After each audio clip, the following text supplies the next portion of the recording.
La fuerza de la Constitución reside en ser invocada y aplicada en todo momento y ante cualquier tipo de poder. Muy buenos días, abogado. Muy buenos días, compañeros. El día de hoy, yo, Arnold Joel Cedeño, les voy a hablar sobre un principio muy importante, un principio constitucional. Tenemos el principio de aplicación directa e inmediata de la Constitución, pues tenemos que este principio abarca una gran importancia en la Constitución. ¿Ya? Comencemos. Como puntos importantes vamos a hablar de qué es finalidad, artículos, un ejemplo, o sea, voy a relatarles una sentencia y después voy a hablarles sobre dos mapas conceptuales, el cual resumí, muy bien resumido, lo que significa este principio. Tenemos como primer punto, ¿qué es? ¿Qué significa esta aplicación directa de la Constitución? Pues tenemos que es una norma de derechos que busca establecer a la Constitución como una aplicación directa e inmediata a un caso concreto, a ciertos casos concretos, en donde esto quiere decir que la Constitución es una norma suprema, la cual busca que las otras normas no tengan mucha validez a lo que dice la Constitución. O sea, si existe un tipo de contradicción a lo que dice la Constitución, se debe de aplicar lo que dice la Constitución, más no lo que dice otra norma inferior. Seguimos.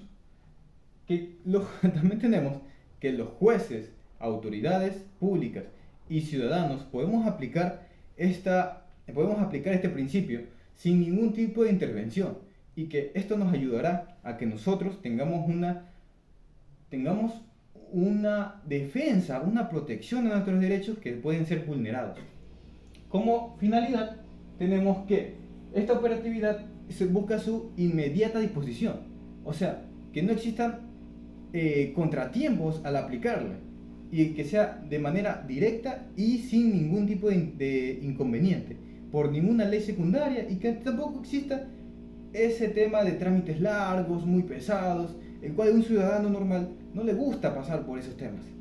Después tenemos como objetivo claro acelerar y garantizar la protección efectiva de los derechos fundamentales. Después tenemos que se busca garantizar en casos concretos, donde exista la vulneración. Autores.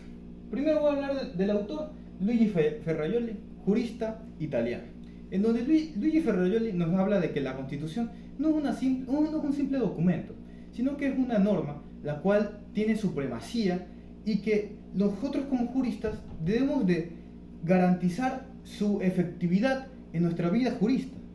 Después tenemos a Gustavo Cerbelkin, jurista, juez de la Corte Constitucional de Italiano, en donde él nos habla de que la Constitución, su aplicación debe ser dentro de nuestra vida jurista.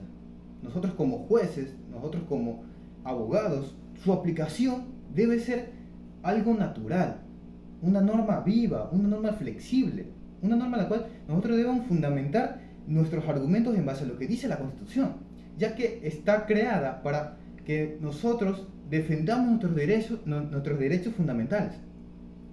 Después tenemos a Alan Berwyn Carias, el cual es un jurista latinoamericano.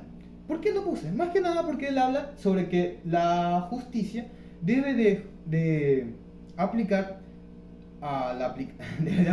la Constitución como una norma inmediata. Debe ser una fuente de información y que ayude a que los jueces apliquen la norma en base a lo que dice la Constitución y no exista ninguna duda sobre ello. Tenemos el mapa conceptual, en donde abarco los temas que ya planteé como objetivos, idea principal y autores.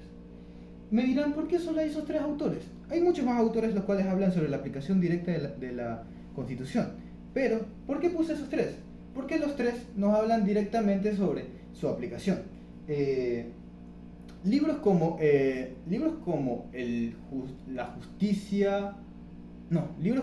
Juez Constitucional y La Justicia Constitucional. También tenemos otra obra planteada por el jurista, profesor de la Universidad Central de Venezuela, Alan Berwin, también habla de la aplicación directa de la Constitución y que debe ser aplicada directamente como una fuente de información necesaria. Después tenemos en el artículo 11 que nuestra Constitución está normado, en mi principio, está normado en el artículo 11 en el numeral 3, en donde dice: las constituciones de derechos internacionales de los derechos humanos deben ser aplicadas inmediatamente por autoridades públicas, lo que ya vine recalcando anteriormente cuando hablaba de qué es. Después tenemos a nuestro otro mapa conceptual, nuestro mapa semántico, en donde resume mucho más sobre lo que significa la Constitución, sobre lo que significa mi principio. Y después quiero recalcar el principio de acá, en donde habla sobre los artículos los cuales abarcan mi principio. Ya, tenemos al artículo 11, numeral 3 de la Constitución, después tenemos el artículo número 18 del Código Civil, el artículo número 5 de la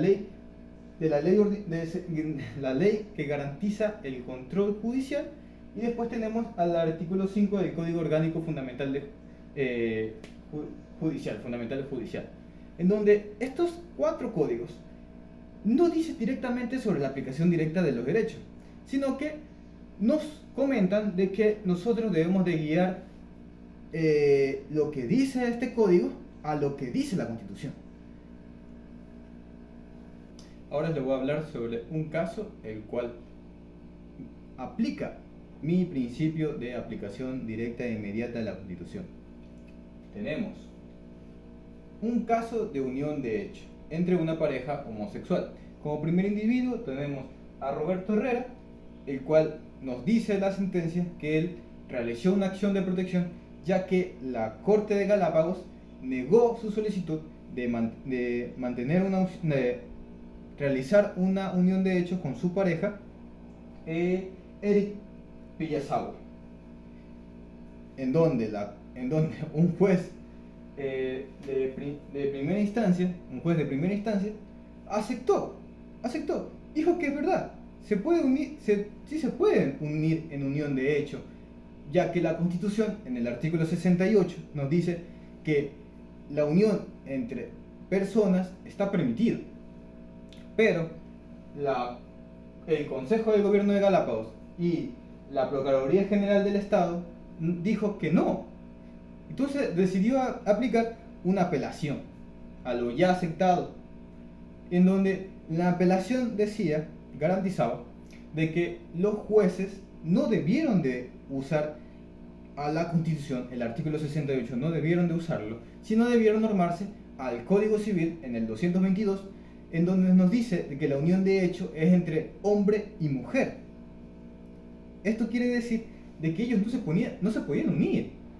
Y eso está mal, porque en nuestra Constitución dice que sí. Entonces, ¿a quién le creemos? ¿A la Constitución o a lo que dice el Código Civil? Entonces, miren lo que dice el juez constitucional. Dice que no, que debe de aplicarse, que está muy bien aplicado lo que hicieron los jueces en realizar la aplicación. No, mentira. Hicieron muy bien lo que dice la Corte Constitucional, en donde desestimó la apelación, diciendo de que está bien y que debe de aplicarse lo que dice la Constitución, y que el Código Civil existe una contrariedad a lo que dice la Constitución. ¿Y eso en qué abarca mi principio? En donde al final de este procedimiento, la Corte Constitucional le dijo a la Corte de Galápagos que deben de aplicar directamente lo que dice la Constitución y que debe de unirlos en hecho. Después, aquí tenemos que los jueces implicaron, en resumida cuenta lo que dice la sentencia, lo resumí en pequeños pedacitos, en donde dice que la norma en que se basaron la Corte de Galápagos fue en el artículo 222 del Código Civil. Después habla sobre la aplicación directa en el artículo 68, lo cual los juristas lo mandaron a aplicar. Y después tenemos que la Corte nos habla de que en la contradicción evidente que existe entre el código y lo que dice la Constitución, los jueces están obligados a que lo que dice la Constitución, eso deben de aplicar, más no lo que dice un código, ya que existe la supremacía. Muchas gracias, profesor, muchas gracias, compañeros, por escuchar mi exposición. Nos vemos otro día.